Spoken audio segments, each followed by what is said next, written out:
Hello everyone and welcome back to another episode of the Propulsion Swimming Podcast. It's been a busy week in the world of swimming. I've been up to Masters Nationals for the weekend. I've been to University of Birmingham as well to catch up on the Olympic swimmer there that everyone should know about. And of course we've had the second leg of the World Cup series, which is what we're going to be talking about on today's episode. We're going to be reviewing all the racing and talking the last leg, plus a special guest.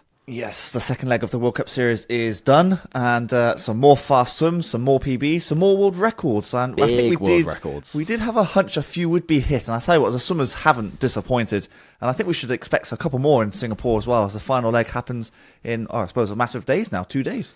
Dan, where do you want to start then, as we're reviewing all of these swims? Should we start with the Brits? Let's go. Should we start with Duncan? It's always good to go with Duncan. I say Brits. Yeah. He's the main British guy. I know Mark Schranek is there as well. Jimmy isn't. So Duncan is really flying the flag with the swims that he's been doing. Mm-hmm. His 400 was similar to Shanghai, but he just got caught out by a stunning Panzan Lee.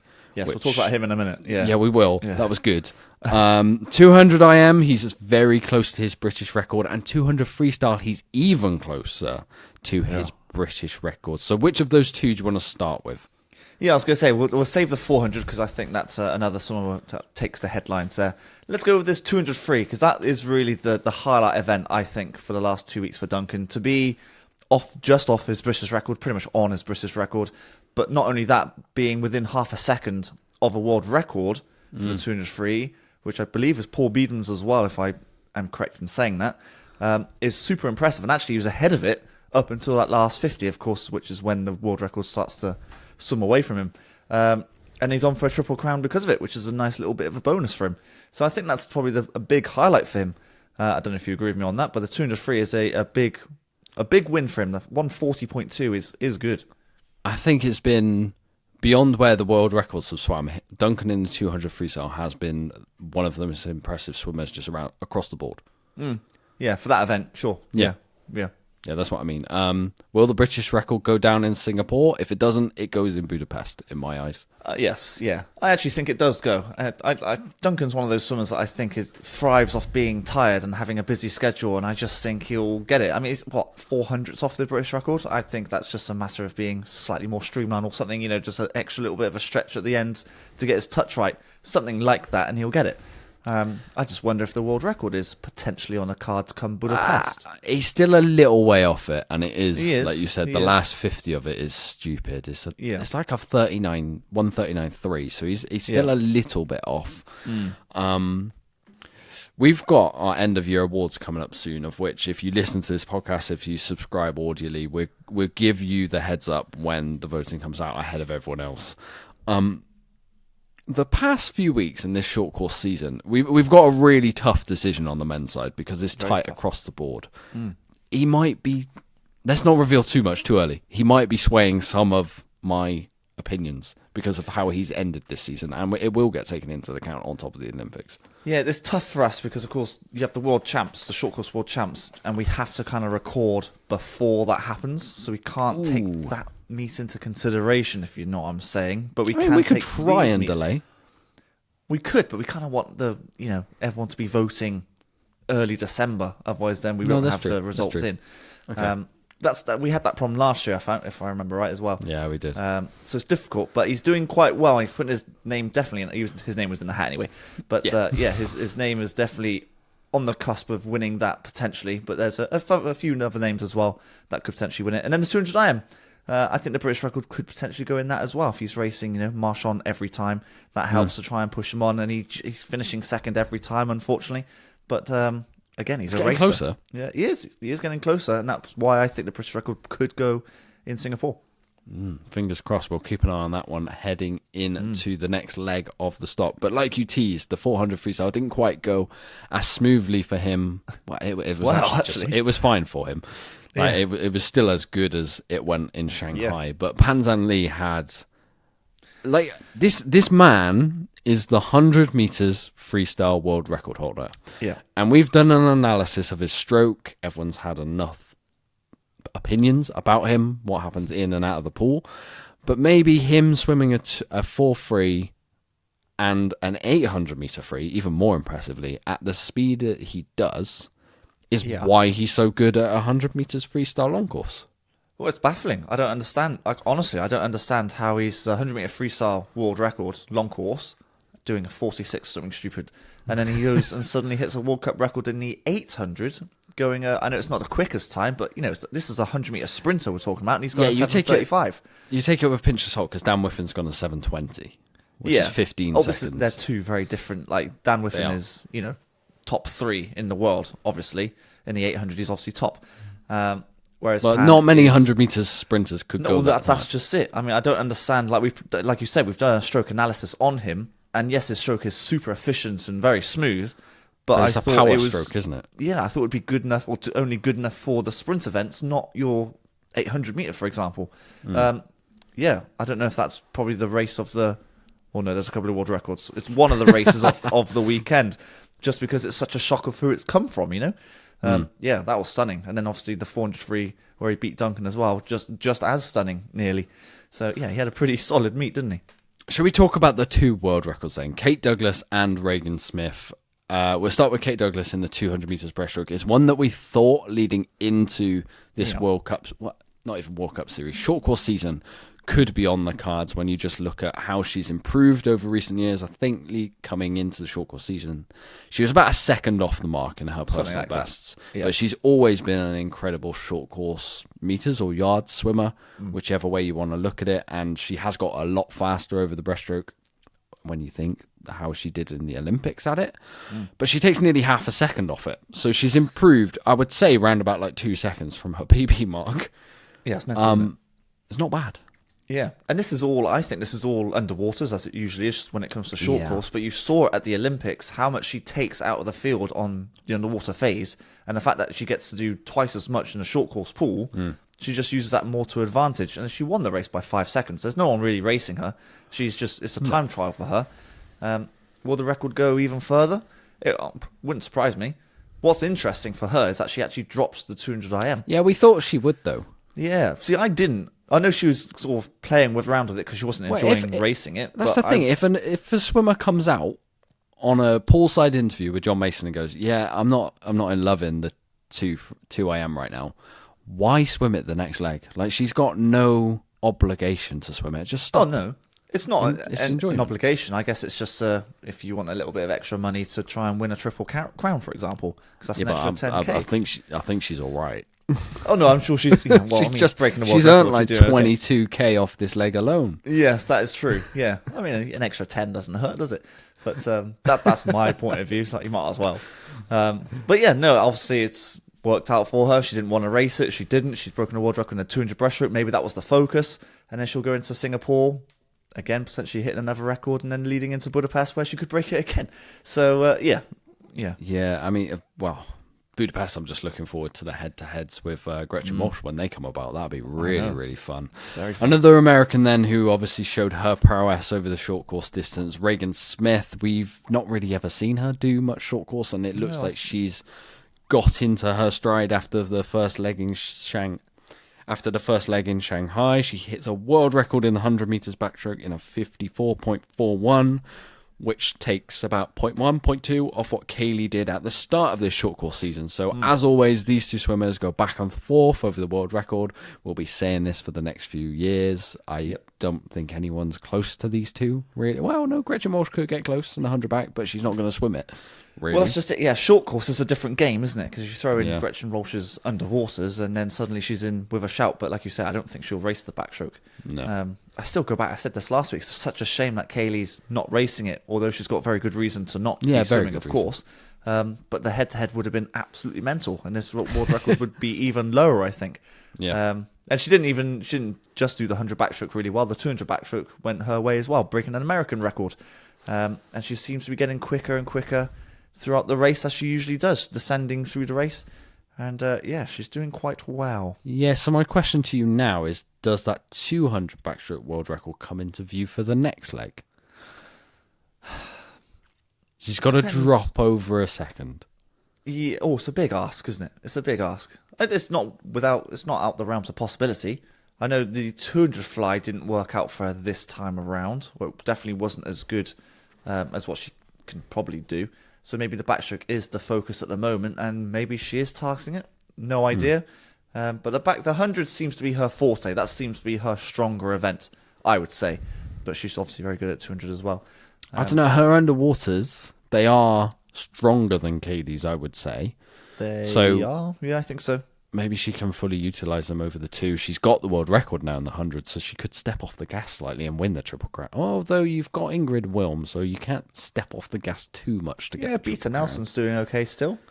Yeah, okay. Maybe she just goes for the triple in the 100, and what happens in the 2 happens in the 2. Yeah, I think, well, again, you said it right at the start of this, that it's good that they're racing every weekend, but there is a matter of fatigue that now sets in because, of course, they're travelling and these flights aren't that close, I don't think. Good couple of hours, aren't they? I mean, it's quite close for Americans. Yeah, like, I suppose it probably is, yeah. Yeah, I suppose. So I think the world record is definitely on the cards again for the 100, but then just whether she's fatigued or not, and then I suppose the ultimate aim is Budapest in a matter I of weeks, think you're right. So. Maybe that's where the faster swims come now.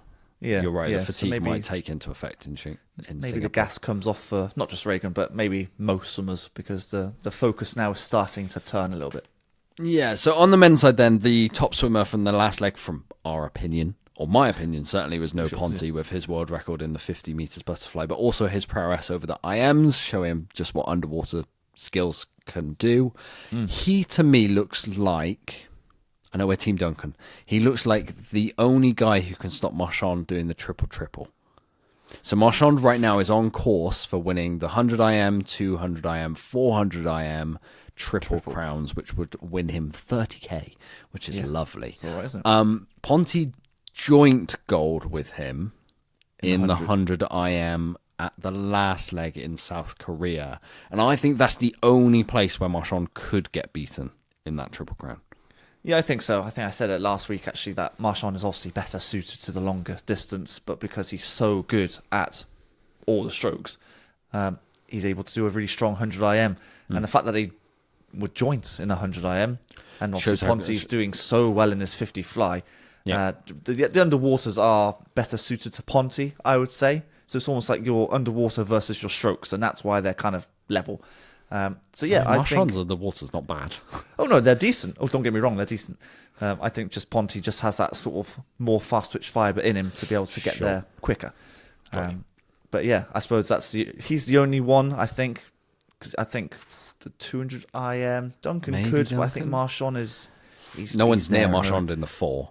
Oh, don't worry about the 4. He's got the 4.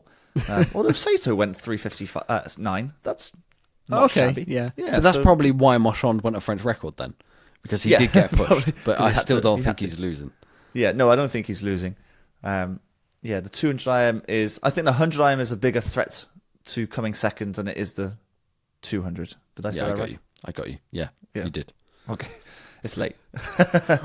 If you don't know, like, we've had a very long day here because our guest who's coming on at the end of this episode, because all the racing's happening in Asia right now, we have to get up about 5:30 in the morning, have a conversation with him, so it's a sociable time for those guys. We'd rather be the unsociable ones. Yeah. And then we're recording the end of this podcast at like 9:00 at night. So it's been a long day. We're a little bit behind the curtain, but we're enjoying it nonetheless. With work in the middle, With work in the middle, yes, and childcare at the end of work as well. Yeah. Right, to round out the racing in South Korea, I think one swimmer who's really rounding into form is Siobhan Haughey. In the 200 meters freestyle, she actually was only 0.7 off her own world record to go 151, which is quietly rapid. Yeah, it is. I think, her time, 150.7 is the world record, something like that. I only remember that. It's a bit like Kyle Chalmers' world record when he was gradually getting lower and lower towards it, and it was a big hoo-ha about actually targeting that world record. And I wonder if she's starting to try and do that same sort of thing, but again, Budapest might be at the back of her mind now to try and focus on that. But actually, come Budapest, I know she's got to find over half a second, but that could be in the realms of possibility. And she's swimming herself into form, which is kind of what you want to do, I suppose, at this sort of time in the season when you're focusing on short course racing. Yeah, absolutely. Now, I know we've teased a little bit during this podcast. We've got a guest coming on with us, and we're ending with talking about Siobhan Haughey because on this podcast this week, joining us all the way from, he's actually in Singapore at this point in time of recording, is Adam Chillingworth, who is a breaststroker who has trained in the UK for a short amount of time, but now trains predominantly in Hong Kong with Siobhan Hawhey. He is her training partner. He's based there. He's represented Hong Kong at international meets. And let's jump straight into a conversation with him to see how he's getting on at the World Cup series out in Asia. Welcome to the podcast this week. How are you, and how are you finding the World Cup series? Well, thank you for having me. Yeah, it's been good. It's slightly different to what I'm used to, like competition-wise, because obviously you'll have like a major comp will be maybe a week, 7 days. I've done the Men Ocean Tour a few times now, but that's over like a period of a week, 10 days. This is pretty much like 3 weeks back to back. So it's different, but it's good. I'm enjoying it. I am tired though, I can't lie. I was going to say different as in hard. Yeah. Physically and mentally to keep mentally on top of everything, and just, it's different, but it's good. Do you like racing every weekend, and does it help get new best times with the frequent racing? Yeah, I mean, I like it. It's not for everyone, but like the athletes that are here, they do this like yearly, and racing every weekend is good because you can work on from last week, things that went wrong, and you slowly get better and better. Well, that's like the plan anyway. Some people, come in fast, maybe get slower. Some people come in slightly slower and then get faster. Everyone's different. Yeah, you don't often see the opportunity. It is one of the only opportunities in swimming, really, to race weekend after weekend, unless you're in like the American college system. Yeah, or in the ISL. ISL is obviously very similar. Yeah, that's dead and gone, which is a shame. It's a shame. Yeah. It is, yeah. How have you rated your swim so far? Because you got faster from Shanghai to Korea in the 2 breaststroke and made the final. Yeah. So 2 breasts is my main event. In Shanghai, I didn't make finals. I was first reserve. But it was fine. It was a good race. I knew things went wrong in it, so I knew what I had to get better at. And coming into Korea, my heat swim was better. I came in like tied 4th, so I made finals. Came back at finals. I knew exactly again what I had to do to get better. So I worked on those, got faster again. I PB'd actually in Korea by about 0.1 or something. So I was pretty happy with that. And as I mentioned earlier, I'm still chasing that A Cup, which I just missed. So moving into Singapore, there's still things I can be better at, and hopefully I can work on that now. But hopefully I can chase that time. I think it's 2:06.2 to get. Okay. It's 2:03, I believe. So you're a 10th off. Does that have a little bit of pressure, knowing that you're literally like a fraction away? Yeah.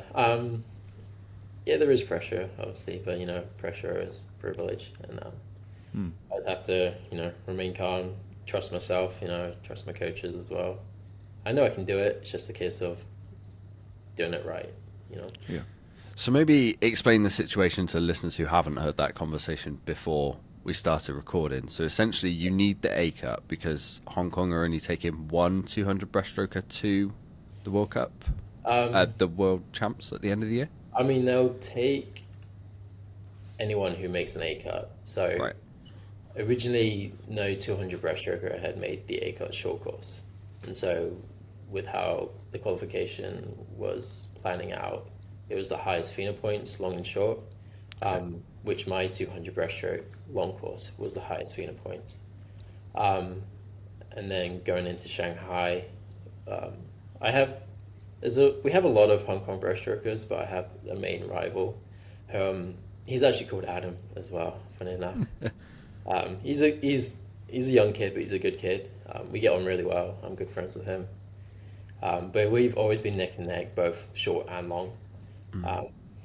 But he's getting stronger and fitter and faster. It's hard to keep up, but in Shanghai did a good heat swim, and then in the final he just absolutely threw down a monster time. He went like 2:04.8, broke my Hong Kong record by like 2 seconds, but it is what it is.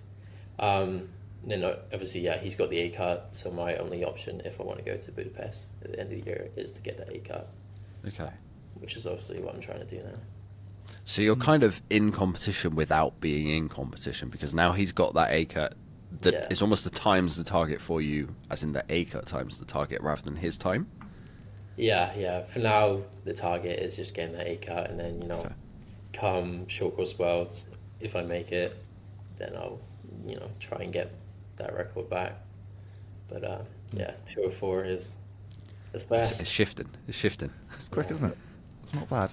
How's it been racing out in Asia? Because obviously you're based in Hong Kong. The arena was packed in Shanghai. Was it the same in Korea? Yeah, Shanghai was impressive. A lot of obviously home fans for the Chinese swimmers. Korea wasn't as packed. Apparently it was sold out, but there was a lot of empty seats. But I mean, there was still a good amount of people who came and watched.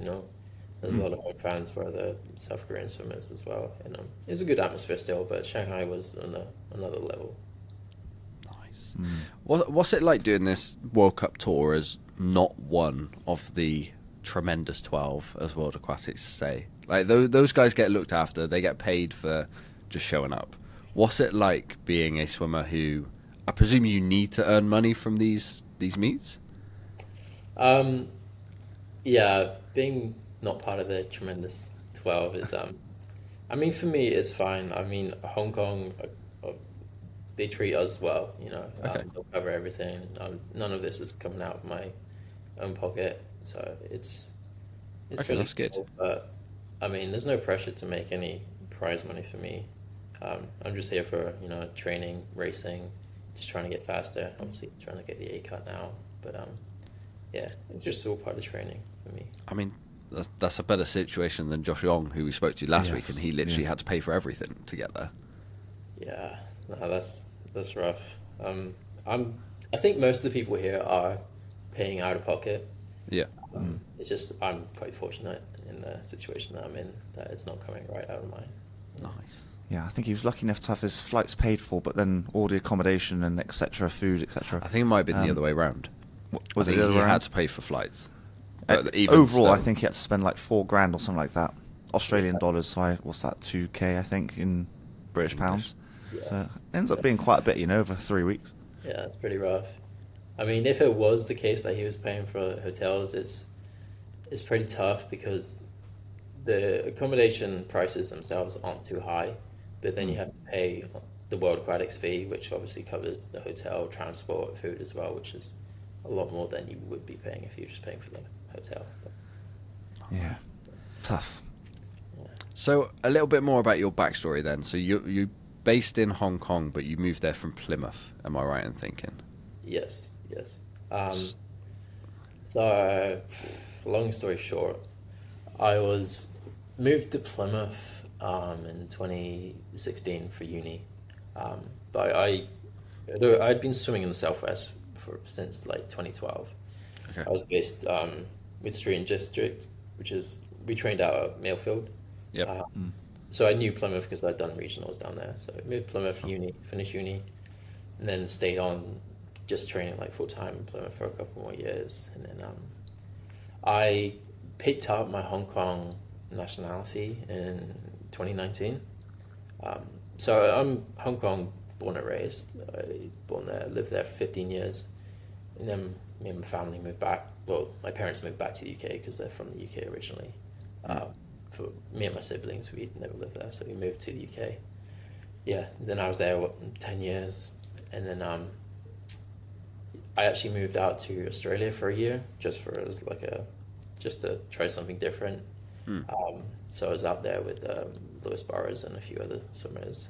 Okay. Yeah. Which was fun. It was different, but ended up not working out. And then from then on, I decided to go back to Hong Kong. I mean, that whole 2 years from now is a little bit jumbly, moving to Australia and then spending time in Hong Kong, went back to Australia.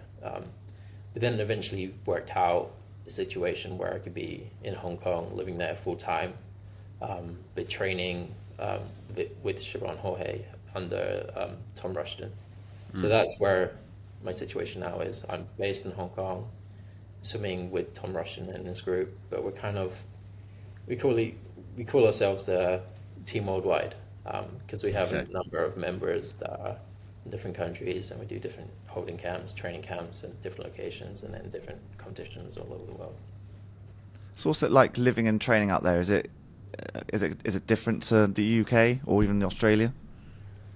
Yeah, it's all very different. I'm very fortunate of my position now. So I'm based out in, it's kind of like the national center.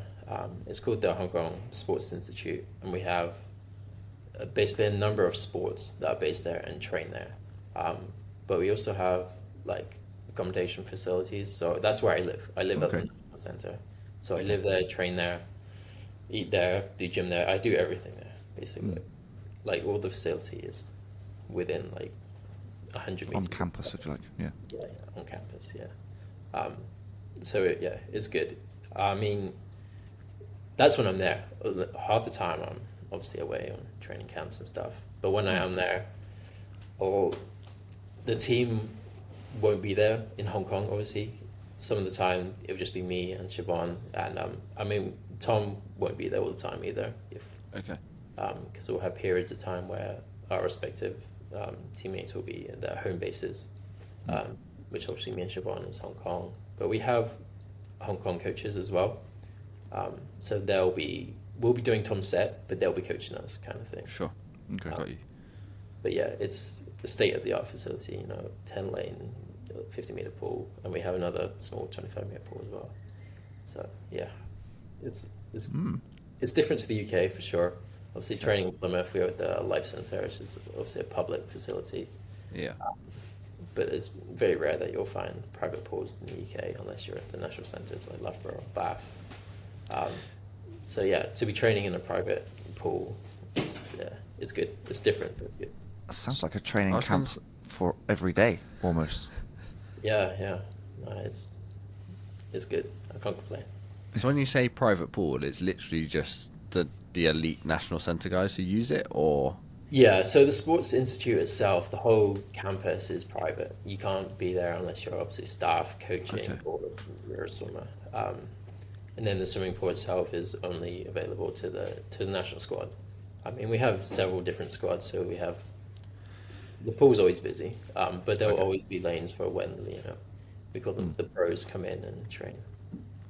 Okay, and you say Tom's your coach. What makes him a great coach and a suitable coach for yourself? I've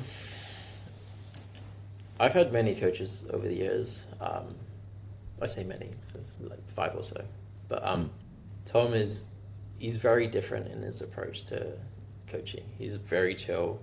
It's very much, he'll obviously tell us what to do, give us the sets, but if there's anything we want to change or anything that we wouldn't want to do, he'll be open to, evolving and adapting to what we would like to do. But I have full faith in, his programs, and I'm always happy to do whatever he says, basically. And like this morning, for example, we just had a flash aerobic set after a travel day yesterday, and we always start off with like a 600-800, maybe 1,000 like choice. It's usually free back, and he usually breaks it down to like 25, 50, blah blah. And it's like, oh, I hate that. And he just said to me, I prefer like just having like the first 800 choice to just switch off and just swim. Yeah. But he said to me like, you don't have to do that. You could, if you really wanted to, you could just do warm up as like whatever you want choice, But he's very chill. He's very open to change, and much respect for him, and I like being with him and his team. I was going to say, I think he's one of the underrated swim coaches in the world, actually, given how well Siobhan's career's gone over the past few years. He's really making leaps and bounds, like quietly in the background as well. Yeah, we have a good depth of swimmers as well, and I don't think moving forward that I couldn't be with any other coach anymore. What's it like to train alongside someone like Siobhan's caliber, you know? Yeah, it's good. Obviously, it's I don't really get like, she's just like a good friend of mine. She's not like Sure. big. Yeah. Obviously, she's done really well, and her accolades are tremendous. But to me, she's just a good friend and a training partner. And you know, sometimes she needs to be just put down a peg or two. You know. Nice to have a teammate who does that. Yeah, I mean, as SI at the Sports Institute, we have on poolside, there's a massive poster of her just on the wall. Okay. But yeah, she's a bit of a princess back home, and she knows it. But she needs some friends sometimes just to put her in the place. Fair enough. As we look ahead to the next stop of the tour, where you are now, Singapore.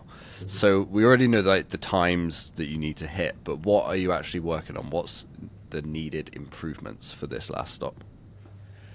The main aspect for me right now is my turns and underwaters. Okay. For some reason, especially my underwaters and my recovery on the underwaters it's not great right now. It's really hindering me. When I'm doing my recovery and kick, I'm just like stopping dead in the water before I go again. So I've been working on that a lot, especially with our, we have a biomechanics officer with us from Hong Kong, and we've been filming and stuff. And I know what I have to do, and I've been working on it. It's getting better, which is obviously evident from dropping time round to round. But yeah, the front end of my races is surprisingly getting better as well. I mean, I've only been full-time training after having a bit of a break over summer I was training over summer but like once a day kind of thing. But like full-time training wasn't until like start of September, so I felt like maybe I was a little bit out of shape, but my back end's been good and my front end has been getting better as well. So yeah, my front end come the 200 on Sunday, I need to keep it kind of the same, and the back end maybe needs to come down a bit as well. But So you said the facilities in Hong Kong, you have almost a choice of 50 metre and a 25 metre pool. Because it's short course season, would you be spending most of the time in the 25 metre pool, and then come, let's say, January, February, then it goes to the long course? So the 25 metre pool, I don't really like training in it, so I don't train in it that much. Okay. Because we're obviously sport for choice. And the 50 metre long course pool, there's the boom you can move. Okay. And Right. it's easily movable. So we have been training mostly short course in the 50 metre pool. I mean, Siobhan has been on break over summer, and so basically Siobhan likes it long course. So when she's training, it will most likely be long course because Right. she's the top dog, so she can call the shots. Okay. And then she went away to Turkey for a couple of weeks to train, and then moved short course again, so that was nice. And then she came back, and then it was long course. So, yeah, I mean, when I'm training back home, especially now for short course season, it will most likely be short course unless Siobhan is there and she wants it to be long course. Then they'll put it long course, which is fine. Even if it is long course, we obviously have the short course pool, but as I said, I don't like using that one. So we just put the thinnest like floaty walls in. Yeah. Oh, yeah. Yeah, I've We'll seen. put those in, and I'll just some short course like that. Yeah, I mean, short course racing is all skill based, isn't it? With the underwaters, the turns, and I just thought it would make sense to swim in a short course pool to then focus on those areas and aspects, you know? Initially, it was long course. We were still just building like the aerobic base up, but yeah, obviously going home now after Singapore, hopefully having qualified, I think heading into short course worlds will also be short course most of the time. Yeah. Nice. And that's in Budapest as well, which is quite a nice pool. Yes. I raced there in 22 long course worlds. That was my first time there. I really enjoyed it. I've never raced it short course, but I fast. would like to go and race. Yeah, it's a good pool. It's my favourite pool in the world. Yeah. Cool. Adam, thank you so much for coming on to this week's podcast. Best of luck hitting your target time in Singapore. Thank And you. hopefully we see your name on the start list in Budapest at the end of the year. Yeah, that's the aim. Thank you. Yeah, best of luck finding that 10th. Hopefully it's just one good turn extra, that's all that's needed. Yeah. I mean, it's not even 10th, it's 0.09, so Yeah. yeah, it's definitely there. It's just a case of getting everything right, and if it all goes according to plan. Yeah, best of luck. Thank you. Okay, so great to speak to Adam and learn not just how the World Cup series is going for him, but actually learning a little bit about the setup of Hong Kong swimming. It's very different by the sounds of it from here in the UK, having that singular training facility and not having to really worry about pool time is an amazing privilege as a swimmer to be able to have that. He certainly, he realizes what position he's in to have that. It is very much a swimmer's dream, isn't it? To have unlimited pool time and then, have a choice of pool as well in terms of long course, short course, and then everything is on campus. It really is. It's training camp, and he doesn't have to go anywhere. It's all on his doorstep. And he's got an incredibly flexible coach in Tom Rushton who essentially says, look, you're the swimmer if you don't want to do this warm-up because you just want to switch off and warm up, then do that. You don't have to do that, which... And Tom Rushton is quietly a very, very underrated coach in the world. If you don't know him, have a look. He has produced some phenomenal results for some great swimmers. I suppose the bit that makes him the most popular, or where people might know him from, is from ISL, because he was the coach at Energy Standard. So that's probably where people might know him best from. Yeah, it's a very interesting chat with Adam, and we're always very grateful for swimmers to come on. And of course, they're getting tired, like we keep on saying, and trying to fit it into their schedule is always difficult. And it's great that these swimmers can come on. Hopefully we get another one next time. But of course, everyone's flying back home and they might not want to speak. So we'll see what we can do. We'll see. Yeah. Okay, so leading into the final leg in Singapore then, there are 13 Triple Crowns on the line. So that means if all of them come in, World Aquatics would owe swimmers $130,000 on top of already achieved monetary values, including top ranking swimmers, world records that have already been paid out. Well, have they been paid out? We don't know. They will get paid out. Dan, take us through who is on the board and on the clock for a big bonus. Yes, you said there's 13 swimmers. Of course, all of these swimmers have more, or some of them have more than one event. So we'll start with Kate Douglas, who can win a Triple Crown in a 200 breaststroke, 50 fly, and the 100 IM. So it could be a good number of money coming her way. Leon Marchand in all of the IMs, which we've already spoken about earlier. Regan Smith in both backstrokes, the 100 and the 200. Noah Ponte in the 50 and 100 fly. Sean Jorge in the 100 and 200 freestyle. Pisa Kutsi in the 100 and 200 backstroke. Tang, the Chinese breaststroker, in the 50 and 100 breaststroke. Duncan, as we said before, in the 200 free. Mary Sophie Harvey in the 400 IM. Chin Haiyan in the 50 breaststroke.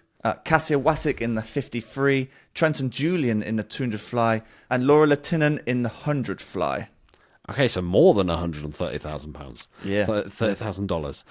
Wow. That's a lot of money potentially. That's what to keep your eye on, really. If there's not races, because some of the depth in some of the races hasn't quite been there. For the most part, on the men's side, has been outstanding. But yeah, maybe those are the ones to root for and shout for as... Hopefully they fill their pockets, because swimmers deserve to fill their pockets. Yeah. Could you imagine, it's Kate Douglas then, if she were to do the 200 IM, so that would have been 4 events that she could potentially have won Triple Crown in. Are you even allowed to do 3 that? weekends work, is it? Yeah. Maybe there's a cap. Maybe there's a cap on how many. But I think this is a great example of why swimmers do target this series and World Short Course, because of the financial incentive of what they can. Like I think we said before, some swimmers actually go to this to actually finance or funds the whole year. So there's a lot of money that can be won. Absolutely. Now, before we end this podcast, we've got a shout out to make, which is Ware Swimming Club. They are a swimming club in Hertfordshire, and their swimming centre, the Fanshawe Pool and Gym, is under threat and almost guaranteed of closing down. So swimming has been for a little while now in quite a precarious position with pools closing. We've spoken about it on this podcast before that both mine and Dan's pool lost its provider, where we learned to swim, the club that we used to swim for in Gloucester. Luckily, that situation got resolved. Hopefully, if enough people sign the petition and try and save this pool for Ware Swimming Club, and more than just Ware Swimming Club, the community around that swimming pool, then hopefully a solution can be found. So what we're going to do in the show notes of this podcast is we're going to link the petition that the club have set up, and hopefully all of our listeners, if you've got to this point in the podcast, you can end this podcast by following that link, signing your name to that petition, and hopefully helping out a local swimming club and local swimming community. Yeah, because we don't like seeing pools close, especially ones that obviously have a great, like we've had several messages from swimmers and parents who are part of this club. We don't want to see swimmers losing pool time. We don't want to see anyone losing learn to swim opportunities. Yeah. And I suppose I know the swimming club is a big factor for all the messages that we get, but it's actually to learn to swim. So all these children who are, 2, 3, 4, 5, and they don't have the opportunity to then learn how to swim, a vital life skill. That's the important thing. Yeah. That's the important thing. Yes, I know the swimming club is important as well, but it's the life skill and actually making sure these children swim and no drowning actually happens. I think that's the main thing. And obviously, if a pool closes, they don't have the opportunity to do that. So so please sign the petition, and hopefully we can keep that pool open. Okay, so that just about rounds up this week's episode of the Propulsion Swimming Podcast. Thank you very much for everyone who's listened to this week's episode. We're going to be back next week reviewing the final leg of this World Cup series, and then in the near future we're going to be having back to our usual interviews and silly conversations between me and Dan. Yeah, we haven't had a few silly conversations for a while, have we, actually? We'll come up with some fun ones. Fun ones. Okay, so if you haven't subscribed already, please do so on YouTube, Apple Podcasts, and Spotify. And me and Dan will see you guys in 7 days' time. Yeah, thanks for listening, everyone, and we'll catch you on the next one. You've been listening to the Propulsion Swimming Podcast with Scott and Dan. We want to thank you for joining us and invite you to subscribe to the show, as well as checking out the Propulsion Swimming YouTube channel for weekly tutorials and videos to get your swimming fix. We will be back next week. Until then, we'll catch you on the next one.